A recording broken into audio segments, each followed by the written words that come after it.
আদিবাসী সম্প্রদায়ের জমি সংক্রান্ত সমস্যা সমাধানের দাবি জানিয়ে এবার পথে নামলেন আদিবাসী একতা মঞ্চের সদস্যরা।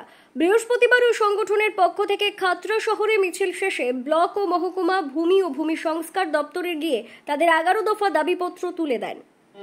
মন্তব্যের ঘরে আদিবাসী জাতি উল্লেখ করতে হবে। আদিবাসীদের জমির পর্যাতে মন্তব্যের ঘরে জাতি উল্লেখ বাধ্যতামূলক করতে হবে। বিভিন্ন অজুহাতে সাধারণ মানুষের জমির সমস্যা সমাধানে বিলম্ব করা চলবে না। বিভিন্ন অজুহাতে সাধারণ মানুষের জমির সমস্যা সমাধান বিলম্ব করা চলবে না। হিন্দু সেকশন 1-এর 1956 আদিবাসী সমাজে লাগু করা মানছি না, মানবো না।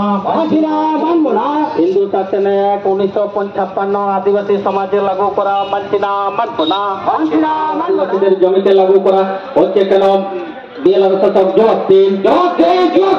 হিন্দু সেকশন 1 1956 অনুযায়ী আদিবাসীদের জমিতে লাগু করা হচ্ছে কেন? আদিবাসী একতা মঞ্চের তরফে বলা হয়েছে, সংবিধান স্বীকৃত অধিকার থেকে আদিবাসীদের বঞ্চিত করা হচ্ছে, কখনো ছলে বলে কৌশলে, কখনো রাজনৈতিক প্রভাব খাটিয়ে, আবার কখনো পেশি শক্তির জোরে আদিবাসীদের জমি প্রমোটারদের দখলে চলে যাচ্ছে। পরে সেই জমিতেই তৈরি হচ্ছে রিসোর্ট। এর বিরুদ্ধেই তাদের এই আন্দোলন ও গণডেপুটেশন বলে তারা জানান।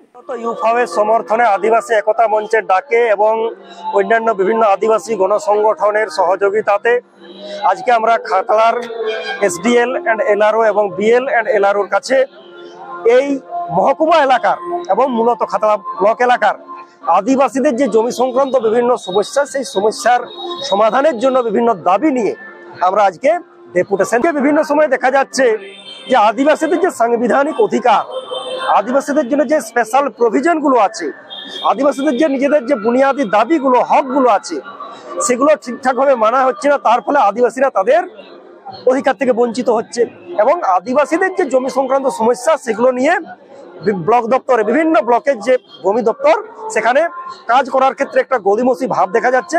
সেইগুলো যাতে সঠিকভাবে হয় তার আমরা দাবি জানাচ্ছি। বিভিন্ন সময় দেখা যাচ্ছে যে আদিবাসীদের জমিটা বিভিন্ন প্রমোটার, বিভিন্ন রাজনৈতিক মদতে হোক, পেশি শক্তিতে হোক, ছলে বলে কৌশল হোক, মানুষের দুর্বলতার সুযোগ নিয়ে হোক, জমি জায়গাগুলোকে দখল করে সেখানে প্রমোটার রাজ চালাচ্ছে, কোথাও লজ হচ্ছে, রিসোর্ট হচ্ছে।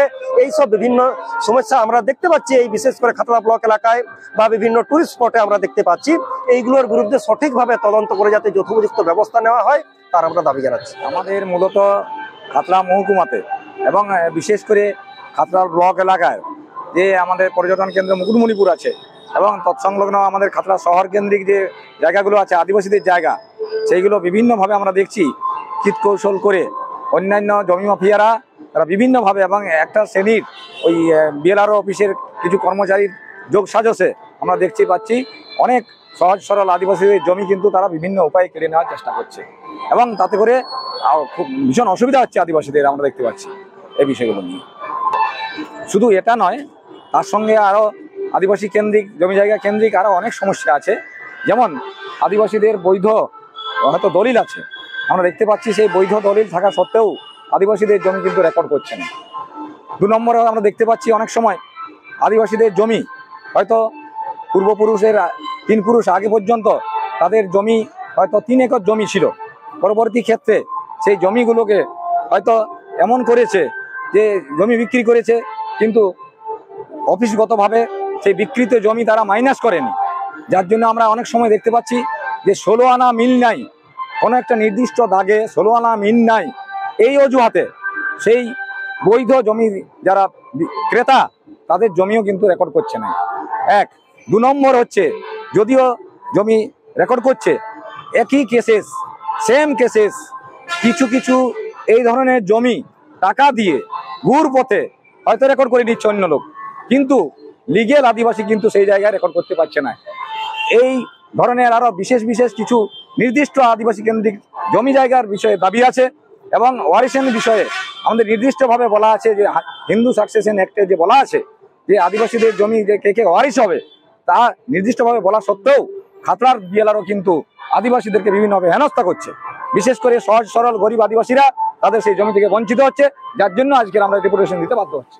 ব্যুরো রিপোর্ট, দক্ষিণ বাঁকুড়া দর্পণ, খাতড়া।